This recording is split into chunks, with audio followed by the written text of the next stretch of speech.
Welcome back दोस्तों, कैसे हैं आप सब। आप सभी का स्वागत है ड्रामा हिंदी 1551 में। अगले दिन जियो डूक का पीछा कर रही होती है और डूक एक गुफा के अंदर वाले रूम में जाते हैं और अपनी सिस्टर की पिक्चर से बात करते हुए कहते हैं कि मैं तुमसे मिलने आया हूँ, फिर से आया हूँ सिस्टर। मैं इतने साल से बस मैंने अपने आप को ब्लेम किया है और मैं तुम्हें बस एक मोहरे की तरह यूज़ किया करता था। उसके लिए हमेशा मैंने अपने आप को ब्लेम किया है ताकि मेरे पास पावर आ सके उस समय से। और अब जब मेरे पास पावर है तब मैं खुश नहीं हूँ, क्योंकि जो मैंने तुम्हारे साथ किया वे बिल्कुल भी सही नहीं था।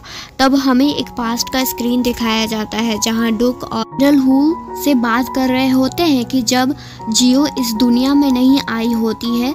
डूक और जनरल एक दूसरे से बात कर रहे होते हैं। डूक कहते हैं कि मेरी बहन फ्यूचर बता सकती है पर उसका मेमोरी ज़्यादा पावरफुल नहीं है, तो वे जो भी देखती है वे कुछ देर बाद ही भूल जाती है। तब जनरल हंसते हुए कहते हैं तब तो आपको क्यों ना आप उनसे ही पूछ लें कि उनको उनके बेली में कौन सा बेबी बॉय है या बेबी गर्ल है। तब डूक गुस्से में डांटते हुए कहते हैं कैसी बात कर रहे हो तुम, ऐसी कोई बात करता है भला किसी के बारे में। तुम कौन हो ये पूछने वाले कि रानी के पेट में आखिर बच्चा कौन है, लड़का है या लड़की। जब मैंने फिजिशियन मुँह से पूछा है तो उन्होंने तो यही कहा है कि ये जो भी कुछ होगा वे अच्छे के लिए ही होगा, और उन्होंने भी मुझे अभी असलियत नहीं बताई है। और फिजिशियन मुँह कैंग के ही फादर होते हैं दोस्तों। आगे डूक कहते हैं लेडी सू और रानी एक साथ शायद बेबी को डिलीवर करने वाली हैं। अगर और वे बॉय हुआ तो हमारा फ्यूचर के लिए अच्छा नहीं होगा। जनरल कहते हैं पर अगर सच में वे प्रिंस को जन्म देती हैं तो हमारे पास फिजिशियन मुंह तो है ही ना, और वे हम लोग को प्रिंस और प्रिंसेस को बदलने देंगे और हमारे बारे में किसी को बताएंगे भी नहीं।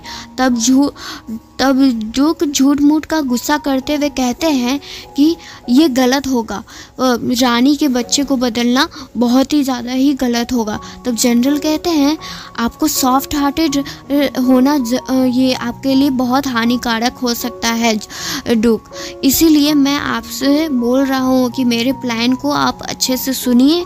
और फिर उसके बाद जनरल हू अपना प्लान बताते हैं। डूक आपको मेरे प्लान पर काम करना होगा, क्योंकि हमारे दुश्मन हेजिटेट नहीं होंगे हमें मारने के लिए और हम पर कभी भी हमला करने के लिए। तो आपको सॉफ्ट हार्टेड नहीं होना चाहिए किसी को भी मारने से पहले। और कुछ समय बाद रानी के हाथ में प्रिंसेस होती हैं एक क्यूट सी, और रानी उनका नाम सुई रखती हैं, जो अभी प्रिंसेस सुई जियो होती है वही उस समय थी। और जियो और रानी एक जैसी ही दिखती हैं क्योंकि जियो की ये मदर होती हैं।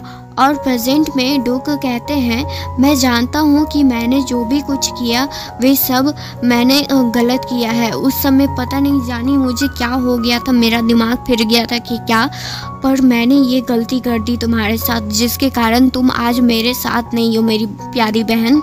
और पास्ट में डूक लेडी सू को मार दिए थे और उनका बच्चा उनसे लेकर वे राजमहल में आते हैं और वे रानी को दे देते हैं। और ये रानी तो पर उससे पहले वे छुपाने की कोशिश कर रही होती है अपने बच्ची को, पर वे छुपा नहीं पाती हैं और डूक उनसे उनका बच्ची को ले लेते हैं और लेडी सू के बच्चे को वे दे देते हैं। और फिर अपनी सिस्टर से कहते हैं ये सब बस मैं हमारे फ्यूचर के लिए कर रहा हूँ मेरी प्यारी बहन, और इसीलिए ये बच्चा लड़का होना चाहिए, लड़की नहीं।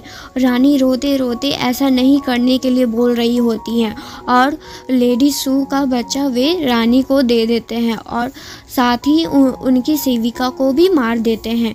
फिर रानी अपने आप को भी मार देती है कुछ दिन बाद। और आज फाइनली सुई को जो उनका उतना साल से मिसिंग थी, आज वे वापस आ चुकी होती हैं। ये डूक अपनी बहन के पिक्चर को देखते हुए कह रहे होते हैं, और मुझे मेरी गलती का पता है कि मैंने जो गलती की है उसकी माफ़ी तो मुझे कभी मिल नहीं सकती है, पर मैं ये खुश हूँ कि आज जियो हमारे साथ है, और मैं तुमसे वादा करता हूँ कि वे उसे मैं कुछ भी नहीं होने दूँगा। मैं अपने मरते दम तक उसकी रक्षा करूँगा। और जियो अभी भी वेट कर रही होती है, और तभी डूक भी बाहर निकल जाते हैं वहाँ से। और फिर उसके बाद डूक के जाने के बाद जियो भी अंदर चली जाती है, और वे जैसे अंदर जा रही थी वैसे समझ में नहीं आ रहा होता है कि आखिर ये जगह कौन सी है और कैसी ये जगह है।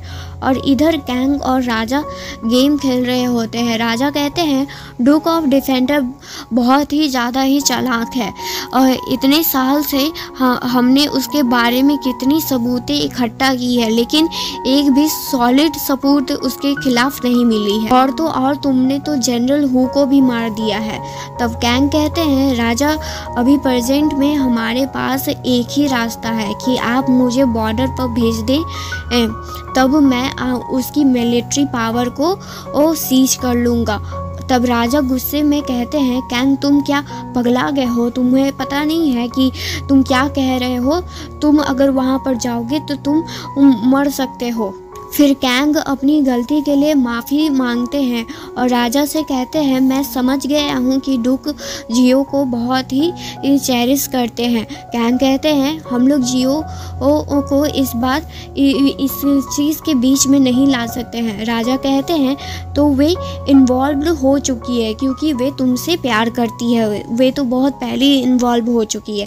कैंग कहते हैं फिर भी राजा आप जियो को इस चीज़ में इन्वॉल्व नहीं कर सकते हैं, और हम लोग कोई और रास्ता ज़रूर निकाल लेंगे डूक को और मारने के लिए, पर आप इसमें प्लीज़ आप जियो को इन्वॉल्व मत कीजिए। राजा गुस्से में कहते हैं तुम नहीं कर सकते हो तो कौन करेगा भला बताओ। फिर एक सेवक राजा के पास एक लेटर लेकर आते हैं, और वे लेटर जियो के तरफ से आया होता है, और उस लेटर में जियो ने कहा होता है कि डूक ऑफ डिफेंसर के खिलाफ मेरे पास एविडेंस मिल गया है। फिर उसी मंदिर में जियो राजा का वेट कर रही होती है, और वे सोच रही होती है कि अब सब कुछ ठीक हो जाएगा, और तभी वहाँ पर बहुत से सैनिक के साथ राजा आते हैं। थैंक यू दोस्तों, ये एपिसोड यहाँ तक ही एंड होता है। अगले पार्ट के लिए आप लोग वेट करें। Thank you. अगर आपको ये वीडियो पसंद आता है तो प्लीज़ इसको लाइक एंड सब्सक्राइब ज़रूर करें और शेयर भी ज़रूर करें। थैंक यू दोस्तों।